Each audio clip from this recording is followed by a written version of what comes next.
Sir మామూలుగా cinema industry వాళ్ళు అంటే సీఎంలతో మీటింగ్ ఏర్పాటు చేసినప్పుడు రెండే అంశాలు బెనిఫిట్ షోలు ఒకటి టికెట్ రేట్ హైక్.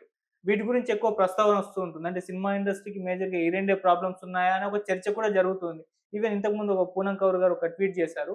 అంటే సినిమా ఇండస్ట్రీలో మహిళలకు ఎటువంటి ప్రాబ్లమ్ లేవు అని చెప్పేసి ఇష్యూ ద్వారా అంటే ఈ మీటింగ్ ద్వారా మనకు అర్థమైపోయింది. ఎందుకంటే అక్కడ మహిళా డైరెక్టర్ లేరు, మహిళకు సంబంధించిన హీరోయిన్‌లు ఎవరు లేరు. కేవలం అందరూ మేలే ఉన్నారు. సో, ఈ ఇండస్ట్రీలో అమ్మాయిలకి ఎటువంటి ప్రాబ్లమ్స్ లేవు.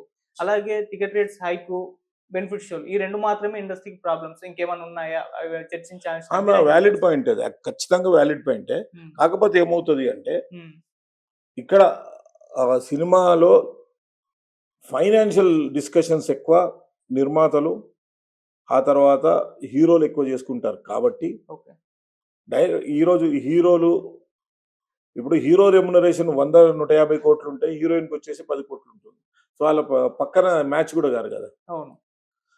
సో దానివల్ల వాళ్ళకు డిస్కషన్ పిలవలేదు ఎందుకో నాకు తెలియదు. మళ్ళీ ఈ నిన్న పోయిన వాళ్ళను పిలిచిన లిస్ట్ లో ఎవరిని ఎందుకు పిలిచారో కూడా, ఏ ప్రాతిపదికన పిలిచారో కూడా మనకు తెలియదు. అదే పార్టీ పరంగా ఒకవేళ కాంగ్రెస్ ను అభిమానించే ప్రొడ్యూసర్లను పిలుచుకున్నారా, లేకపోతే హైదరాబాద్ లో యాక్టివ్గా ఉన్న వాళ్ళని పిలుచుకున్నారా, ఆ ప్రాతిపదిక ఉంటుంది కదా. రేపు ఏ అసోసియేషన్ అయినా కూడా గవర్నమెంట్ తో చర్చించాలంటే వీళ్ళు పోవాలి అనేది ఒకటి ఉంటుంది. దర్శకుల సంఘం ప్రెసిడెంట్ గారే పోనట్టున్నారు, వీరశంకర్ గారు. సో దర్శకుల సంఘంకి వెళ్ళి ఆయన పోయినట్టున్నాడు. ఎవరు మన అదే బేబీ డైరెక్టర్ సాయి రాజేష్ గారు పోయినట్టున్నారు. సో ఏ ప్రాతిపదిక మీద నిన్న పోయారు అనేది పాయింట్ లేదు అక్కడ. మళ్ళీ చిరంజీవి గారు, బాలకృష్ణ గారు కూడా అవాయిడ్ చేశారా లేకపోతే వాళ్ళకి పిలుపు లేదా కూడా తెలియదు. చిరంజీవి గారు, బాలకృష్ణ గారు, మోహన్ బాబు గారు ఉన్నారు కదా, ఉద్దండులు అందరు ఉన్నారు, మహేష్ బాబు, ప్రభాసు, ఎన్టీఆర్ పోలే కదా వీళ్ళందరూ. వాళ్ళు పెద్ద హీరోలే కదా. సో నిన్న ఏ ప్రాతిపదిక మీద ఎందుకు ఎవరు వెళ్ళారనే దాని మీద దిల్ రాజు చెప్పాలి. యాక్చువల్గా ఫస్ట్ దిల్ రాజు ఏం చెప్పాలంటే, చిరంజీవి గారు, బాలకృష్ణ గారు రానందుకు ఈ రీజన్ వల్ల రాలేదు అని చెప్పి స్టార్ట్ చేసి ఉంటే అందరికి కూడా అర్థమయ్యేది. అంటే ఒక పార్టీకి సంబంధించిన వాళ్ళు కాదు, అందరే పోయిర్రు అనేది.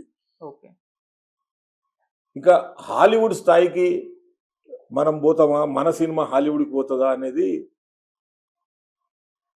తెలుగు సినిమాలు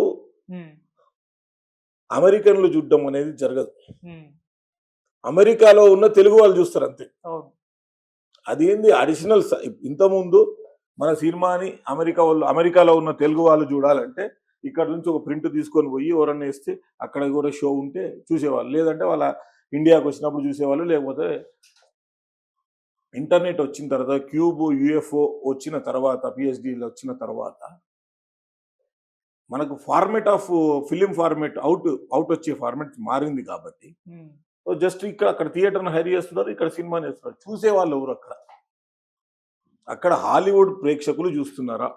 Americans is watching Pushpa, Americans is watching Baahubali, are Americans watching triple are.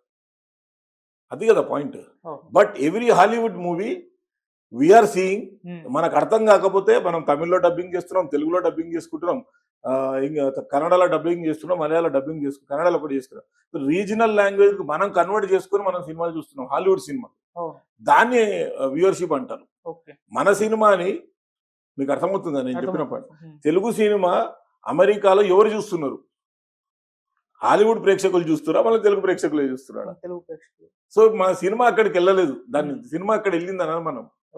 వాళ్ళ సౌలభ్యం కోసం మన తెలుగు వారు చూస్తున్నారు అంతే. సరే, ఈ మొత్తం వ్యవహారం చూసుకుంటే టికెట్ రేట్స్ కానీ, బెనిఫిట్ షోలు కానీ, ఈ చర్చ రావడానికి మేజర్ కారణం అల్లు అర్జున్ గారే. ఇప్పుడు తమ్మారెడ్డి భరద్వాజ్ గారు లాంటి వారు కూడా విమర్శించేస్తున్నారు. ఇప్పుడు అల్లు అర్జున్ గారి కారణంగానే సినిమా ఇండస్ట్రీ వెళ్ళి రేవంత్ గారి దగ్గర తలదించాల్సిన అవసరం వచ్చిందని చెప్పేసి ఇంకొంతమంది హీరోలు కూడా అల్లు అర్జున్ గారి పట్ల అసహనంగా ఉన్నారు. ఆయన ఆ రోజు వెళ్ళకపోయి ఉంటే ఇటువంటి పరిస్థితి ఇండస్ట్రీకి వచ్చిండేది కాదని కూడా అభిప్రాయపడుతున్నారు. మీరేం చెప్తారు సార్ దీనిపై? సీఎం దగ్గరికి పోయారు, రేవంత్ రెడ్డి దగ్గరికి వెళ్ళలేదు. బాగా చాలా మంది గుర్తుంచుకోవాల్సింది ఏంటంటే, Revanth Reddy is a individual person, CM is a వాళ్ళు మన తెలంగాణ గవర్నమెంట్, తెలంగాణ ప్రజలు మొన్న మ్యాండేట్ ఇచ్చారు, ఆయనను ఎన్నుకోబడ్డారు. సో సీఎం హోదాకే వెళ్ళారు. పర్సనల్ రేవంత్ రెడ్డిని ఎవరు కలిసి రాలేదు. సో సీఎం రేవంత్ రెడ్డిని కలిశారు, నెంబర్ 1. నెంబర్ 2, ఈ రోజు ఆయన ఉంటాడు, రేపు ఆయన పోతారు. ఈ హీరోలకు ఇక్కడనే ఉంటారు కదా. ఈ హీరోలకు మళ్ళీ రేపు ఇంకో ప్రాబ్లం రావచ్చు కదా. అప్పుడున్న సీఎం దగ్గరికి వెళ్తారు. సో తలొగ్గాలు తలొచ్చడాలు ఏముండవు బ్రదర్. అదంతా ఎవరి పర్సెప్షన్ లో వాడు చూస్తున్న తీరే అది. మనము we think in broader way.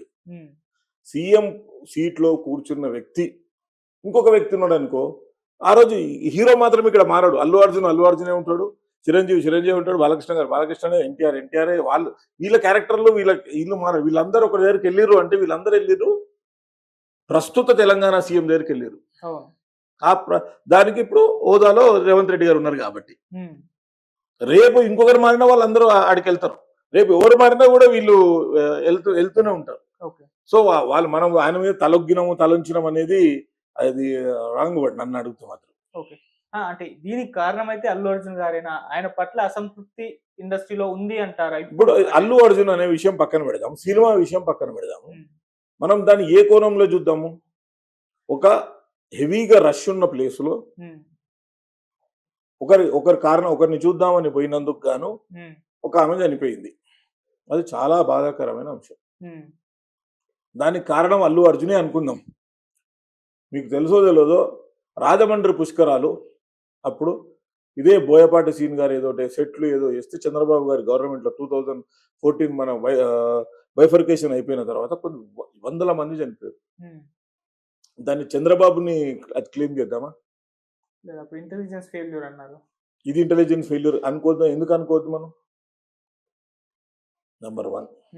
Number 2, ఈరోజు పేపర్లో చూడండి, ఈ కాంగ్రెస్ పార్టీ సీఎం ప్రస్తుత సీఎం రేవంత్ రెడ్డి గారు నిన్న మెదక్ వెళ్ళి ఆడ ఫ్లెక్సులు కడితే ఆయన వెళ్ళిపోయిన తర్వాత ఫ్లెక్సులు ఇప్పుతుంటే కరెంట్ షాక్ కొట్టి ఇద్దరు చనిపోయారు. దాన్ని ఎవరిని కారణం చేద్దాం? మన సీఎం కొడంగల్ ఆయన సొంత ఊర్లో ఒక సర్పంచ్ గారు వీళ్ళ అన్నదమ్ముల వల్లనే చనిపోతున్నాను అని డైరెక్ట్ రాశారు. వీళ్ళందరూ అరెస్ట్ చేయాలి. సో ఇవన్నీ పవర్ పాలిటిక్స్, పొలిటికల్ ట్రయల్స్. దానివల్ల అంటే బ్రాడెడ్ ఐడియాలజీలో డిఫరెన్సియేషన్ రాదు. పర్సనల్ ఎజెండా ఉంటే వెళ్తుంది. నీ మీద నాకు కోపం ఉంది, నా మీద నీకు కోపం ఉంది, సో నాకు పవర్ ఉంది, నేను చేసుకున్నానే కొంచెము చిన్న స్థాయి వ్యక్తుల ఆలోచన పరిధి అది. దానివల్ల ఇప్పుడు నేను ఒక సింపుల్గా చెప్తా బ్రదర్, మీరు అలాంటి సినిమాలు చూస్తుంటారు. బోయిన్పల్లిలో కళ్యాణ్ థియేటర్ అని ఉండేది అప్పుడు మేము చిన్నగా ఉన్నప్పుడు. ఏదో సినిమా గోవిందా నాకు తెలుసు. మేము రోజు సినిమా చూసినాము. నెక్స్ట్ డే గోవిందా థియేటర్లో ఫ్యాన్ లూజ్ అయ్యి నెత్తి మీద కూడా చచ్చిపోయింది. ఇది 92, 93 ఆ టైంలో. దాన్ని ఎవరిని క్లెయిమ్ చేద్దామని చెప్పు?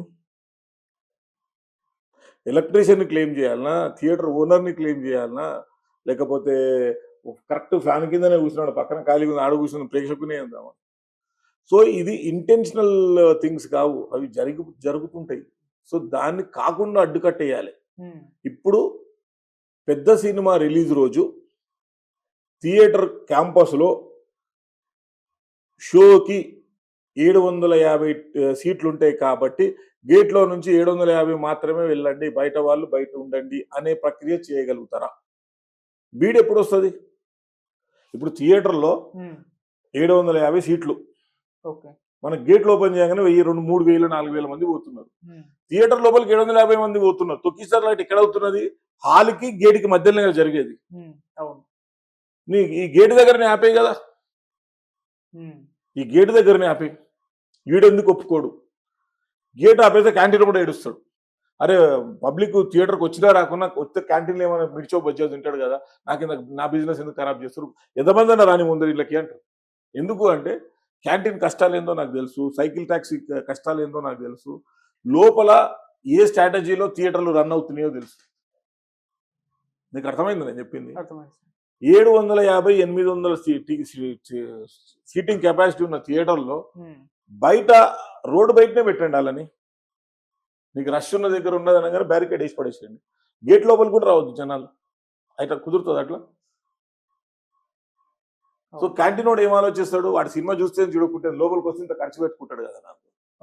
సో ఇంత కష్టాలలో ఉంది ఎగ్జిబిటర్ వ్యవస్థ. నిజంగా చెప్పాలంటే ఎగ్జిబిటర్ వ్యవస్థ కష్టాలలోనే ఉంది. ఎందుకంటే ఒక పెద్ద ప్రాపర్టీ అదే ప్లేస్ లో నువ్వు అపార్ట్మెంట్స్ లేకపోతే కళ్యాణ మండపం కడితే విపరీతమైన రెవెన్యూ అది. కానీ ఇప్పుడు అంత పెద్ద ఎకరాల భూముల్లో పొద్దుట నుంచి సాయంత్రం వరకు 50 మంది చూడకుండా, 100 మంది చూడకుండా అలాంటప్పుడు ఇలాంటి పెద్ద సినిమాలప్పుడే డిమాండ్ క్రేజ్ డెవలప్ అవుతుంది. సో ఒక జన సమీకరణాల వల్ల జరిగేదాన్ని రేపు పొలిటికల్ మీటింగ్స్ ఎట్లా హ్యాండిల్ చేయగలుగుతాను? 50,000 మంది, 30,000 మంది, 20,000 మంది, 10,000 మంది. ఇప్పుడు బస్సు యాక్సిడెంట్ అయిందని బస్సు ఎక్కొద్దు అనలేం కదా మనము. మంచి డ్రైవర్ని పెట్టుకోవాలి, రోడ్లు మంచిగా వేయాలి, అది సిస్టమ్ అంతే కదా. సో బస్సు యాక్సిడెంట్ అయింది కూడా బస్సు ఎక్కొద్దు అంటే రోడ్డు మీద యాక్సిడెంట్ అవుతుంది మన హెల్మెట్ పెట్టుకోమని అంటున్నారు. మనం డ్రైవింగ్ చేయొద్దు అని అంటలేం కదా. మనం స్పీడ్ డ్రైవ్ చేయకంటున్నాం, ప్రికాషన్స్ తీసుకుంటున్నాం. సో సూపర్ హిట్ క్రేజ్ ఉన్న సినిమా ఎప్పుడు ఫుల్ రష్ తోటే ఉంటుంది. అది నువ్వు ప్రీమియర్ షో తోటనో బెనిఫిట్ షోతోనో స్టార్ వచ్చిండనో జరగదు. అరే నీకు మొన్న సల్మాన్ ఖాన్ సినిమా రిలీజ్ కి థియేటర్లో టపాసులు కాల్చారు, 100 లడి 1000 లడి. వాడిని ఇట్లా ఆపుతున్నాం మనం. దాంట్లో ఎంతమందికి ఒళ్ళు కాలిపోయి ఉంటుంది. దాన్ని ఎవరిని కారణం చేద్దాం? పిచ్చి అభిమానులదే కదా అది. థియేటర్లో ఎవరైనా బాంబులు కలుస్తారు అప్పుడు. అసలు ఎలా అలౌ చేస్తారు కూడా తెలియదు లోపలికి. సో జన సమీకరణాలు ఉన్నప్పుడు ఇప్పుడు మల్టీప్లెక్స్ లాంటి థియేటర్లలోనేమో కొంచెం కంట్రోల్ ఉంటుంది, చెకింగ్స్ ఎక్కువ ఉంటాయి. కానీ ఈ పబ్లిక్ ఉండే సింగిల్ థియేటర్లలో కష్టం. దాన్ని మనం ఇక పబ్లిక్ లో మార్పు రావాలంతే. ఇప్పుడు పుణ్యక్షేత్రాల్లో జరుగుతలేదా, లేకపోతే దైవ దర్శనాల కాడ జరుగుతలేదా? సో మనం దర్శనాలు చేయొద్దంటామా? అంతే కదా. సో దానికేమైనా ఆల్టర్నేట్ ఆలోచనలు. గవర్నమెంట్ రెవెన్యూను మీరెందుకు తగ్గిస్తున్నారు? అది గవర్నమెంట్కి వచ్చే రెవెన్యూ పార్ట్. ఇప్పుడు బెనిఫిట్ షో వల్ల ఒక ప్రొడ్యూసర్ డైరెక్టర్కే పోతలేదు కదా. Government also getting the revenue on that. Government revenue ఆపడానికి మనమేముంది?